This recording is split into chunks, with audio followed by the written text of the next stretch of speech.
I make this 3 times a week, every single week, and you guys are always asking for the recipe, so let me show you how I make it. Starting off, you're gonna need a pan, and we're gonna add in about a couple tablespoons of olive oil. And then you're gonna need a pound of ground turkey. Go ahead and brown your turkey.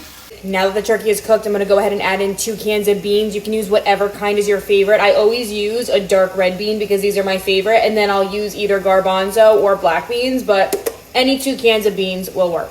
Adding in the rinsed and drained beans, as well as 1 can of corn drained. Now, normally I would add in 1 can of tomato sauce, a 15-ounce can, but my store was out of the big can, so I've got 2 little ones, but 1 can of tomato sauce. We do need 2 cups of water, but we leave nothing behind, so I like to pour the water back and forth between the cans or swish it around the 1 can, just so we get all of the tomato out. I'm gonna add some more water because, like I said, we need about 2 cups. Water going in.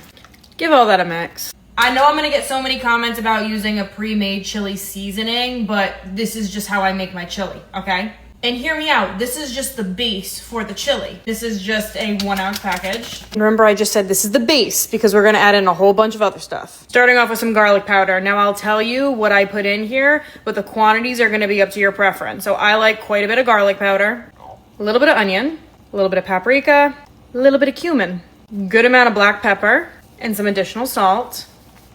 Now, I'll be honest, I keep all of the ingredients to make this on hand. So a lot of times my husband and I will make this as a late night snack. And when we do that and our kiddos are sleeping, I'll add in a good amount of cayenne pepper to make it a little bit spicy.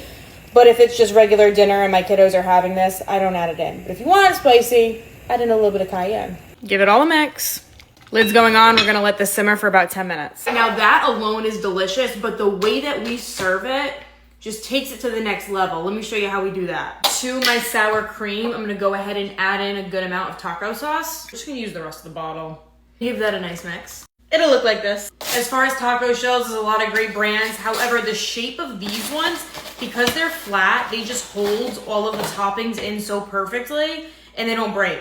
So we like to use these, but any taco shells will work. I don't know if everyone does this, but I microwave my taco shells for 30 seconds before I add all the toppings. So I'm gonna do that. Moving on, add a good amount of the sauce into the bottom of the taco shell. Add a scoop of the turkey chili to each one. And then finish it off with a little bit of cheese. And that's them. It's perfect every single time. It comes together in about 25 minutes. And now you guys know how to make it.